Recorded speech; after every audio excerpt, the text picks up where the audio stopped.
நிறைய பேருக்கு இருக்கக்கூடிய ஒரு பிரச்சனைங்க. ஆனா, ஸ்டார்ட்டிங்லே இத நீங்க வெளியில சொல்ல மாட்டீங்க.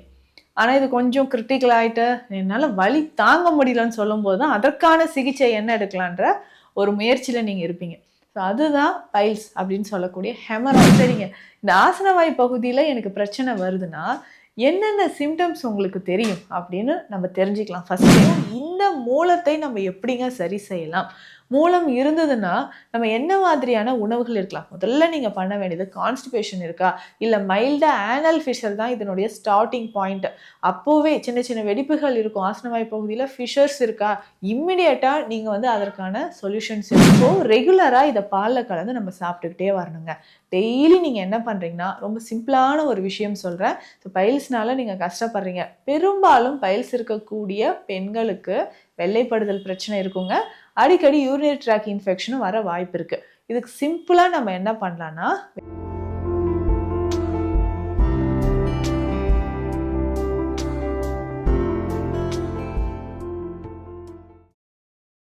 நேயர்களுக்கு வணக்கம். நான் டாக்டர் நித்யா, சித்தா பிசிஷியன். சித்தர்கள் அருளால நிறைய பதிவுகள்ல நிறைய மூலிகை மருந்துகள், சித்த மருத்துவத்தோட பயன்பாடுகள், நீங்க கமெண்ட்ஸ்ல கேட்கக்கூடிய உங்களுடைய சந்தேகங்கள், விளக்கங்கள் எல்லாமே ஒரு பதிவுலையும் நம்ம பார்த்துட்டு வரோம். நிறைய பேருக்கு இருக்கக்கூடிய ஒரு பிரச்சனைங்க. ஆனா, ஸ்டார்ட்டிங்லே இத நீங்க வெளியில சொல்ல மாட்டீங்க. ஆனா, இது கொஞ்சம் கிரிட்டிக்கல் ஆயிட்டு, என்னால வலி தாங்க முடியலன்னு சொல்லும்போது தான், அதற்கான சிகிச்சை என்ன எடுக்கலான்ற ஒரு முயற்சியில நீங்க இருப்பீங்க. ஸோ அதுதான் பைல்ஸ் அப்படின்னு சொல்லக்கூடிய ஹெமராய்ட்ஸ். ஆசனவாய் பகுதியில வரக்கூடிய பிரச்சனை. பொதுவாகவே ஆசனவாய் பகுதியில ஏதாவது ஒரு பிரச்சனை இருக்குன்னு வச்சுக்கோங்களேன். உங்க உடல்ல அதிகமான உஷ்ணம் இருந்தா வரக்கூடியது. சரிங்க. இந்த ஆசனவாய் பகுதியில எனக்கு பிரச்சனை வருதுன்னா, என்னென்ன சிம்ப்டம்ஸ் உங்களுக்கு தெரியும் அப்படின்னு நம்ம தெரிஞ்சுக்கலாம் ஃபர்ஸ்ட்டே. நீண்ட நாளா உங்களுக்கு கான்ஸ்டிபேஷன், அதாவது மலச்சிக்கல்ங்க. நீண்ட நாளா உங்களுக்கு மலச்சிக்கல் இருந்தாலோ, இல்ல அடுத்தது ட்ரை ஸ்டூல்ஸ் அப்படின்னு சொல்லுவோம். மலம் வறண்டு போய் உங்களுக்கு 2 நாளைக்கு ஒரு முறை, 3 நாட்களுக்கு ஒரு முறை நான் மோஷன் போயிட்டு இருக்கேன். இது தொடர்ந்து பல வருஷமா நடக்குது அப்படின்னு சொன்னீங்கனாலும், அவர்களுக்கு இந்த பைல்ஸ் பிரச்சனை வர்றதுக்கு சான்சஸ் இருக்கு. உடல் சூடு அதிகமாகி உங்க ஆனஸ் பகுதியில, அதாவது ஆசனவாய் பகுதியில இருக்கக்கூடிய பிளட் வெசல்ஸ் இன்ஃப்ளமேஷன் ஆகும்போதோ, இல்ல அந்த ட்ரை ஸ்டூல்ஸை நீங்க பாஸ் அவுட் பண்ணும்போது, வெளியேற்றும் போதோ, நமக்கு ரத்த நாளங்கள்ல ஏற்படக்கூடிய டேமேஜ்னால ரத்த கசிவு ஏற்பட்டு வலி அதிகமாக இருக்கும். இதை தாண்டி என்ன ஆகும்னா, இது ஒரு சின்ன growth மாதிரி, ஸ்கின் டேக் மாதிரி வளர ஆரம்பிக்கும். ஸோ தசை பகுதியில் ஒரு சின்ன வளர்ச்சி மாதிரி ஏற்பட்டு வெளிப்பக்கத்தில் ஒரு ஒரு வளர்ச்சி உங்களுக்கு தெரியுது. ஸோ நிறைய பேருக்கு மோஷன் போகும்போது இது வெளியில் தெரியுது, பார்க்கும்போது விசிபிளாக தெரியுதுங்க அப்படின்னு சொல்கிறீங்க. சிலர் மோஷன் போனதுக்கப்புறம் கொஞ்சம் நேரத்தில் இது தானாக உள்ளே போகுது, திரும்பவும் மோஷன் போகும்போது வெளியில் வருது. சிலருக்கு வெளியிலே பர்மனண்ட்டாக இருக்குங்க. ஸோ அதுதான் இன்டர்னல் பைல்ஸ், எக்ஸ்டர்னல் பைல்ஸ் அப்படின்னு சொல்கிறோம். ஸோ இந்த கண்டிஷனில் எதுவுமே எந்த வேலையுமே நம்மளால் பண்ண முடியாத மாதிரி இருக்குங்க. ஒரு சிலருக்கு இதில் எப்போவுமே ஒரு ப்ளீடிங் இருந்துக்கிட்டே இருக்கும். ஸோ ஒரு ஃப்ளூயிட் செக்ரீஷன் இருந்து ஒரு ப்ளீடிங் வந்து என்ன ஆகுனா, உங்களுக்கு அதிகமான வலி, வேதனையை தரக்கூடிய மாதிரி இருக்கும். மூலாதார சூடு அப்படின்னு ஒரு விஷயம் இருக்குங்க. சித்த மருத்துவத்தில் ரொம்ப தெளிவாக சொல்லியிருப்பாங்க. உடல் உஷ்ணம் அதிகரிக்கும் பொழுது ஆசனவாய் பகுதியில் நமக்கு இந்த மூலாதார சூடு அதிகரித்து இந்த மூலம் சார்ந்த பிரச்சனைகள் வருது. ஸோ இந்த மூலத்தை நம்ம எப்படிங்க சரி செய்யலாம்? மூலம் இருந்ததுன்னா, நம்ம என்ன மாதிரியான உணவுகள் இருக்கலாம்? முதல்ல நீங்க பண்ண வேண்டியது கான்ஸ்டிபேஷன் இருக்கா? இல்ல மைல்டா ஆனல் ஃபிஷர் தான் இதனுடைய ஸ்டார்ட்டிங் பாயிண்ட். அப்போவே சின்ன சின்ன வெடிப்புகள் இருக்கும். ஆசனவாய் பகுதியில ஃபிஷர்ஸ் இருக்கா? இம்மிடியட்டா நீங்க அதற்கான சொல்யூஷன்ஸ் எடுக்கணும். லைஃப் ஸ்டைல் அண்ட் டயட் எல்லாமே நீங்க சேஞ்ச் பண்ணும்போது, ரொம்ப அதாவது கொடுமையான ஒரு வலியை தரக்கூடிய பைல்ஸ் வராமல் நீங்கள் தடுத்துக்கலாம். ஸோ ஆனல் ஃபிஷர் இருக்குது, கான்ஸ்டிபேஷன் இருக்குன்னா இப்போவே இதுக்கான ஹோம் ரெமடிஸ் என்னவோ, இல்லை மெடிசன்ஸ் ஏதாவது நீங்கள் சித்தால எடுக்கணும் அப்படின்னாலும் நீங்கள் சித்த மருத்துவரை ஆலோசனை செஞ்சுட்டு மெடிசன் எடுங்க. ஒரு 15-20 நாட்களில் கண்டிப்பாக சரியாகக்கூடிய ஒரு விஷயத்த பல வருஷமாக நீங்கள் அப்படியே விட்டுட்டீங்கன்னா இது சர்ஜரிக்கு போகும். ஒரு வேளை நீங்கள் சர்ஜரி பண்ணிட்டீங்க, கொலோனோஸ்கோப்லாம் எடுத்து பார்த்தாங்க மேம், நிறைய பேர் ரிப்போர்ட்ஸ் என்கிட்ட கொடுக்குறீங்க, இப்போ சர்ஜரி பண்ண சொல்லியிருக்காங்க, நான் என்ன செய்யலாம், எனக்கு சர்ஜரி பயமாக இருக்குது. ஏன் அந்த அளவுக்கு நம்ம விடணும்? ஸ்டார்டிங்கில் இதற்கான சிகிச்சைகள் என்னவோ நீங்கள் தாராளமாக செய்யும்போது நல்ல ரிசல்ட் உங்களுக்கு கிடைக்குங்க. சிம்பிளாக என்னென்ன மருந்துகள்னு நான் சொல்கிறேன். இம்பூரல் அப்படின்ற ஒரு மூலிகை இருக்குங்க.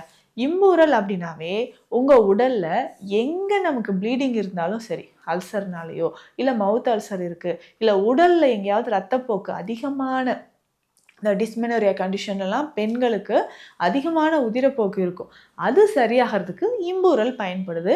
இந்த இம்பூரல் லேகியம் குடிநீராகவும் இருக்குது, லேகியம் நீங்கள் எடுத்துக்கோங்க, அது ரொம்ப சிறந்தது. ஸோ இந்த பைல்ஸ் கம்ப்ளைண்ட் இருக்குது, ஹெமராய்ட்ஸ்க்கு நம்ம என்ன பண்ணலான்னா, ஸோ இன்டர்னல் ஆர் எக்ஸ்டர்னல் உள் மூலமாக இருந்தாலும் வெளி மூலமாக இருந்தாலும் இம்பூரல் லேகியம் நீங்கள் பயன்படுத்தலாம். ஸோ இந்த இம்பூரல் லேகியம் ஒரு 1/2 ஸ்பூன் அளவுக்கு எடுத்து காலை இரவு உணவு எடுத்த பிறகு 2 வேளை நீங்கள் பயன்படுத்தணுங்க. ஸோ 2 வேளை இம்பூரல் லேகியம் நீங்கள் பயன்படுத்திக்கிட்டே வரும்பொழுது உடலில் இருக்கக்கூடிய உஷ்ணத்தன்மை உங்களுக்கு குறைய ஆரம்பிக்குது. ஸோ உஷ்ணம் நல்லாவே உங்களுக்கு குறைஞ்சி ஆசனவாய் பகுதியில் இருக்கக்கூடிய எரிச்சல் உங்களுக்கு குறைய ஆரம்பிக்கும். இதோட முக்கியமாக நம்ம உணவு முறையிலும் சில மாற்றங்கள் செய்யணுங்க. அதிகமாக காரம் இருக்கக்கூடிய உணவுகள் எடுக்கவே வேண்டாம். நெய், வெண்ணெய் சார்ந்த உணவுகள் நிறைய எடுத்துக்கணும். இதில் முக்கியமாக பார்த்தோம்னா கசகசா. இந்த கசகசா அப்படின்னு சொல்லக்கூடியது நல்ல தூக்கத்தை வர வைக்கும். அதே மாதிரி வயிற்று பகுதியில் புண்கள் இருக்குன்னு வச்சுக்கோங்களேன், அதை சரி செய்யறதுக்கு உங்களுக்கு பயன்படுதுங்க. இந்த கசகசா எப்படி நம்ம பயன்படுத்தலாம் அப்படின்னா, இந்த மூலம் பிரச்சனைக்கு பூனைக்காளி விதைகள் இருக்கு பார்த்தீங்களா, இதை எடுத்துக்கோங்க. ஸோ பூனைக்காளி விதை பொடியாகவே நமக்கு கிடைக்கும். ஸோ பூனைக்காளி விதை பொடியை நம்ம எடுத்துக்க போகிறோம். இதனோட கசகசா நம்ம சேர்க்க போகிறோம். 100 கிராம் பூனைக்காளி விதை பொடி இருக்குன்னா இதில் நம்ம என்ன பண்ண போகிறோம்னா 20 கிராம் கசகசா பொடியை சேர்க்க போகிறோம். கசகசாவை லேசாக வறுத்துட்டு பவுடர் பண்ணிவிட்டு 100 கிராம் பூனைக்காளி விதையோட 20 கிராம் கசகசா பொடியை நல்லா சேர்த்துக்கோங்க. சேர்த்துட்டு இதை டெய்லி இரவு மட்டும் நம்ம சாப்பிட போகிறோம். ஸோ இரவு மட்டும் இதை பாலில் கலந்து ரெகுலராக நம்ம சாப்பிட்டுக்கிட்டே வரும்பொழுது காலையில் ஈஸியாக உங்களுக்கு மோஷன் போகும்.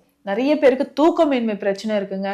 கொஞ்சம் கொஞ்சமாக எனக்கு ஞாபக மறதி வேற வந்துருச்சு, ஏதாவது ஸ்ட்ரெஸ் ஆர் டிப்ரெஷன் இருக்குது அப்படின்னு சொன்னீங்கன்னா அவர்களுக்குமே இந்த பூனைக்காளி விதை பொடியோட நீங்கள் கசகசாவை சேர்த்து சாப்பிட்டுக்கிட்டே வரலாம். ஸோ பைல்ஸ் இருக்கிறவங்களுக்கு ஒரு நல்ல சொல்யூஷன் அப்படின்னு பார்த்தீங்கன்னா இதுதான். அப்போது ரெகுலராக இதை பாலில் கலந்து நம்ம சாப்பிட்டுக்கிட்டே வரணுங்க. டெய்லி நீங்கள் என்ன பண்ணுறீங்கன்னா, ரொம்ப சிம்பிளான ஒரு விஷயம் சொல்கிறேன். ஸோ பைல்ஸ்னால நீங்கள் கஷ்டப்படுறீங்க, பெரும்பாலும் பைல்ஸ் இருக்கக்கூடிய பெண்களுக்கு வெள்ளைப்படுதல் பிரச்சனை இருக்குங்க. அடிக்கடி யூரினரி ட்ராக் இன்ஃபெக்ஷனும் வர வாய்ப்பு இருக்குது. இதுக்கு சிம்பிளாக நம்ம என்ன பண்ணலான்னா, வெங்காயம், சின்ன வெங்காயம் இருக்குது பார்த்தீங்களா, இதை நெய்யில் வதக்கி நம்ம சாப்பிட்லாம். ஸோ ஒரு 5-6 சின்ன வெங்காயம் எடுத்துக்கோங்க. ஒரு ஸ்பூன் நெய் விட்டு இதை நல்லா வதக்கிட்டு கொஞ்சம் மிளகுத்தூள் சேர்த்து கொஞ்சமாக உப்பு சேர்த்து இதை ஒரு பவுலில் வச்சுக்கோங்க. வாரம் 2-3 முறை இதை ரெகுலராக நீங்கள் சாப்பிட்டுக்கிட்டே வாங்களேன். உங்கள் உடலில் இருக்கக்கூடிய தேவையற்ற கொழுப்பு கரைய ஆரம்பிக்கும், உடல் குளிர்ச்சி தன்மை அடைய ஆரம்பிக்கும். பைல்ஸ், ஃபிஸ்டுலா, ஆனல் ஃபிஷர், அதாவது ஆசனவாய் பகுதியில் என்ன பிரச்சனை இருந்தாலும் உங்களுக்கு குறைய ஆரம்பிக்கும். ஏன் சொல்கிறேன்னா, தொடர்ந்து ரொம்ப நாளாக இந்த பைல்ஸ் பிரச்சனை இருந்து இதனால் ப்ளீடிங் இருந்துக்கிட்டே இருந்துச்சுன்னா கட்டாயம் உங்களுக்கு உடலில் இரத்த சோகை, அனிமியா வர ஆரம்பிச்சிடும். அதே மாதிரி பால்பிட்டேஷன் அப்படின்னு சொல்கிறோம், இதயம் படபடப்பு ஏற்படுறது, அடிக்கடி மூச்சு வாங்குறது, உடலில் நோய் எதிர்ப்பு சக்தி குறையிறது, இந்த மாதிரி நிறைய பிரச்சனைகள் வருங்க. ஸோ உங்களுக்கு உடல் உஷ்ணத்தினால் வரக்கூடிய நிறைய பிரச்சனைகளில் இந்த பைல்ஸும் ஃபிஸ்டுலாவும் ஒரு கண்டிஷன். ஸோ இதற்கு நம்ம என்னென்ன பண்ணலாம், சிம்பிளான ஹோம் ரெமெடிஸ் என்னன்றதை பார்த்தோம். ஸோ இதை நீங்கள் ரெகுலராக ஃபாலோ பண்ணிக்கிட்டே வாங்களேன், பைல்ஸ், ஃபிஸ்டுலா நமக்கு குறைய ஆரம்பிக்கும். இதை தாண்டியும் உங்களுக்கு பிரச்சனை இருக்குன்னா சித்த மருத்துவத்தில் நிறைய மருந்துகள் இருக்குங்க. பேசிக்காக நம்ம பயன்படுத்தக்கூடிய திரிஃபலா சூரணம், கடுக்காய் கற்பம், ஸோ பாவன கடுக்காய், இந்த மாதிரி மருந்துகள். பாவன கடுக்காயெல்லாம் நம்ம கிளினிக்கில் ஸ்பெஷலாக நம்ம கொடுத்துட்ருக்குறோம் நிறைய நோய்களுக்கு. ஸோ ஹேர் ஃபால்லேருந்து நமக்கு ஏற்படக்கூடிய பல பிரச்சனைகளுக்கு இந்த கடுக்காய் கற்பம் ஒரு சிறந்த மருந்து. பைல்ஸ் இருக்கிறவங்களும் இதை நீங்கள் சாப்பிட்டுக்கலாம். ஸோ இந்த மெடிசன்ஸ் வேணுன்றவங்க ஸ்க்ரீனில் இருக்கிற நம்பருக்கும் கான்டாக்ட் பண்ணுங்கள். மருத்துவ ஆலோசனைகள் தேவைப்பட்டாலும் ஸ்க்ரீனில் இருக்கிற நம்பருக்கு கான்டாக்ட் பண்ணுங்கள். நன்றி.